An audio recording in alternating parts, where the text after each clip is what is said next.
నేటిదిన వాక్య ధ్యానం కొరకు 46వ కీర్తన మొదటి చరణంలో రాయబడిన 2వ వాక్య భాగాన్ని చదువుకుందాం.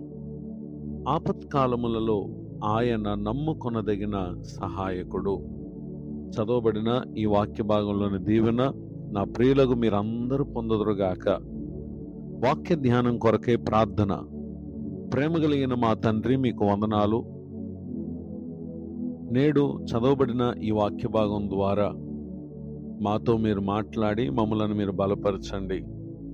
యేసు క్రీస్తు నామమున బ్రతిమాలి ప్రార్థిస్తున్నాను తండ్రి, ఆమేన్. చదవబడిన ఈ వాక్య భాగంలో కోరహు కుమారులు మన ప్రభువైన యేసు క్రీస్తు వారు ఆయన ఆపత్కాలములలో నమ్మదగిన సహాయకుడు అనే విషయాన్ని తెలియచేయటం మనం గమనించగలం. ఆయనను ఎందరైతే నమ్ముకున్న వారుగా ఉంటారో నిశ్చయంగా ఆయన వారికి సహాయం చేస్తారు.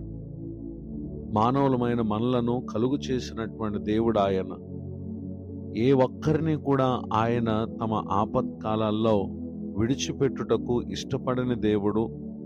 నిశ్చయంగా తాము ఎదుర్కొనేటటువంటి ఆపద సమయం అది ఏదైనప్పటికీ వారు ఆయనను ఆశ్రయించినప్పుడు నిశ్చయంగా ఆశ్చర్యకరమైనటువంటి సహాయాన్ని పరిశుద్ధాత్మ దేవుడు మనకు అనుగ్రహిస్తారు.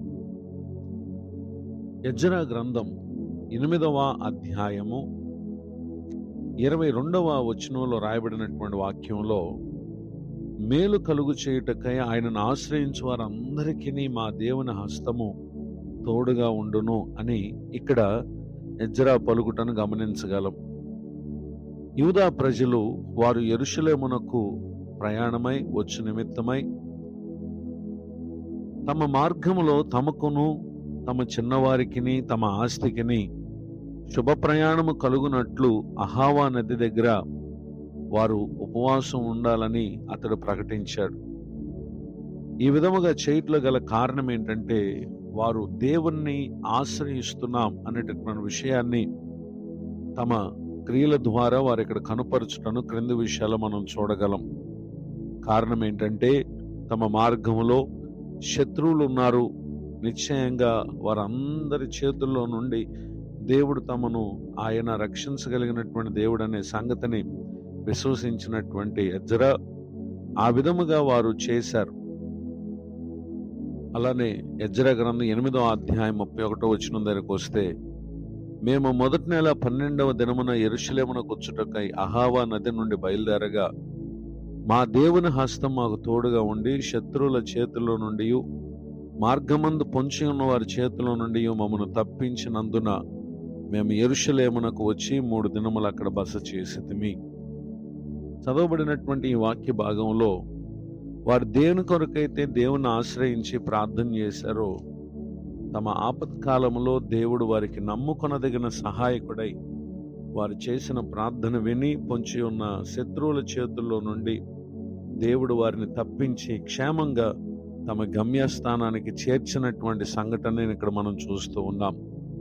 మన జీవిత కాలంలో కూడా మనకున్నటువంటి ప్రస్తుత కాలం అది ఒకవేళ ఏ విధమైన ఆపదను అనుభవించేదిగా ఉందో దిగులు పడకండి.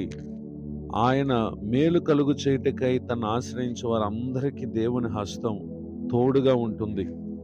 ఇటు దీవెనకు నా ప్రియులకు మీరును పాత్రులు కావాలని హృదయపూర్వకంగా ప్రార్థిస్తూ కోరుతూ ఈ మాటలు ముగిస్తున్నాను. ప్రార్థన. కృపగలిగిన మా తండ్రి, మీకు వందనాలు. నేడు విన్న నీ మాటల ద్వారా మా ఆత్మకు నిశ్చయముగా ధైర్యము బలము కలుగునుగాక. కృంగిన వారిని దుఃఖితులను ఆదరించండి అయ్యా. వేదనతో ఉన్నటువంటి వారిని నిశ్చయముగా మీరు ఆదుకొనమని మిమ్మల్ని బ్రతిమాలుతున్నాను. దైవజనులను వారి కుటుంబాన్ని సేవా పరిచయను దీవించండి. నేడు నూతన సంవత్సర దయాకిరీటాన్ని పొందిన మా ప్రియులను ఆశీర్వదించండి. బలహీనులై అనారోగ్య సమస్యలతో ఎంతమంది అయితే హాస్పిటల్లో ట్రీట్మెంట్ తీసుకుంటూ మరికొందరు తమ గృహాలలో వేదనను బలహీనతను అనుభవిస్తూ ఉన్నారో వారందరినీ ఇప్పుడే ప్రభువా మీరు దర్శించండి, వారిని స్వస్థపరచండి. పలు సమస్యలను ప్రతి ఒక్కరికి పరిష్కారం దయచేయండి. పలు ప్రయత్నాలు చేసి విఫలమై ఎటు తోచని స్థితిలో ఉన్నటువంటి వారు ఈ దినం నీ మాటలు విని ఉండగా వారికి దినం అద్భుతమైనటువంటి ఒక ఆశ్చర్యకరమైనటువంటి మార్గాన్ని వారికి మీరు కనపరచుదురుగాక. యేసుక్రీస్తు నామములో బ్రతిమాలి ప్రార్థిస్తున్నాను తండ్రి, ఆమేన్. తండ్రి, కుమార, పరిశుద్ధాత్మ దేవుడు తోడ నడిపించును గాక, ఆమేన్.